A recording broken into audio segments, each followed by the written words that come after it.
السلام علیکم دوستو، میں ہوں وسیم ضیاء اور آپ دیکھ رہے ہیں وسیم ضیاء ٹی وی۔ دوستو، آپ نے بہت سے اسکولوں میں بنائے گئے مختلف قوانین کے بارے میں سنا ہوگا۔ ہر اسکول کے اپنے اپنے رولز ہوتے ہیں جن کی پابندی کرنا ہر اسٹوڈنٹ کے لیے ضروری ہوتا ہے۔ آج کی اس ویڈیو میں آپ کو جاپان کے اسکولوں کے کچھ ایسے عجیب و غریب قوانین کے بارے میں بتاؤں گا جن کے بارے میں جان کر آپ حیران رہ جاؤ گے۔ تو دوستو چلیں ویڈیو شروع کرتے ہیں۔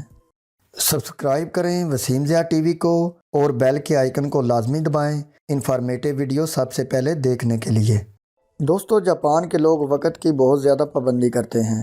اگر کوئی اسٹوڈنٹ کسی خاص وجہ کے بغیر چھٹی کرے یا پھر اسکول دیر سے آئے تو اسے بہت سا سزا دی جاتی ہے۔ جاپان کے اسکولوں میں اسٹوڈنٹ کسی بھی ہیئر سٹائل میں اسکول آ سکتے ہیں، لیکن اس کے لیے شرط یہ ہے کہ اسٹوڈنٹ کے کان کے اوپر بال نہیں ہونے چاہیے، کیونکہ جاپان کے ٹیچرز کے مطابق جن سٹوڈنٹس کے کانوں کے اوپر بال ہوتے ہیں ان سٹوڈنٹس کے سننے اور سمجھنے کی طاقت کم ہو جاتی ہے، اور ہیئر سٹائل کے بارے میں لڑکیوں کو لڑکوں سے زیادہ آزادی حاصل ہوتی ہے۔ لڑکیاں جیسا چاہیں ویسا ہیئر سٹائل بنا سکتی ہیں، لیکن جاپان کے اسکولوں میں لڑکیاں میک اپ کر کے نہیں جا سکتیں، ایون کہ وہ اپنے نیلز پر نیل پالش بھی نہیں لگا سکتیں۔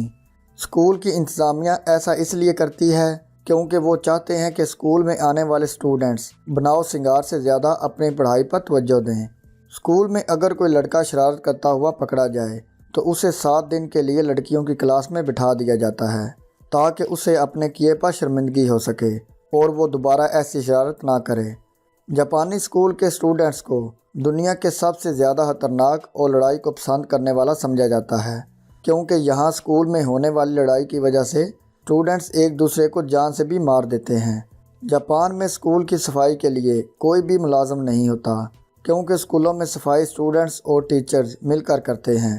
جاپان میں لڑکوں اور لڑکیوں کو ایک دوسرے کو پرپوز کرنے کا طریقہ بھی کافی عجیب ہوتا ہے۔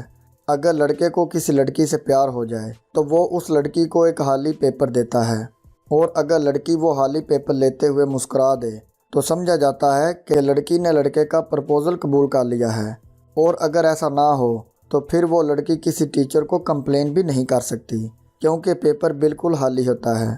جاپانی اسکولوں میں اگر کوئی لڑکا اپنی ٹیبل پر اپنے نام کے ساتھ کسی لڑکی کا نام لکھتا پکڑا جائے تو اس کے سر کے سارے بال کاٹ دیے جاتے ہیں، اور یہاں تک کہ اسے اسکول سے بھی نکالا جا سکتا ہے۔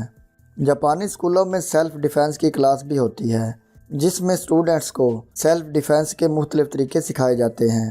جاپان میں اگر کوئی ٹیچر کسی وجہ سے اسکول نہ آ سکے تو اس کلاس کا ایک اسٹوڈنٹ کلاس کو ایز اے ٹیچر پڑھاتا ہے۔ جاپانی اسکولوں میں گرمیوں کی چھٹیاں صرف 5 ہفتے ہوتی ہیں، باقی سارا سال اسٹوڈنٹس کو اپنی اسٹڈی کے ریلیٹڈ ایکٹیویٹیز کو کرنا پڑتا ہے، اور اسی وجہ سے جاپان میتھ اور سائنس میں دنیا میں 4تھے نمبر پر ہے۔ دوستو، اپنے انہی رولز کی پابندی کی وجہ سے جاپان ٹیکنالوجی میں پوری دنیا میں پہلے نمبر پر مانا جاتا ہے۔ پیارے دوستو، آج کی ویڈیو بس یہیں تک۔ اگر آپ کو آج کی ویڈیو اچھی لگی ہو تو ویڈیو کو لائک کر دیں۔ ملتے ہیں جلدی ایک اور انفارمیٹیو اور انٹرسٹنگ ویڈیو کے ساتھ۔ اپنا بہت سارا خیال رکھیے گا اور دعاؤں میں یاد رکھیے گا۔ اللہ حافظ۔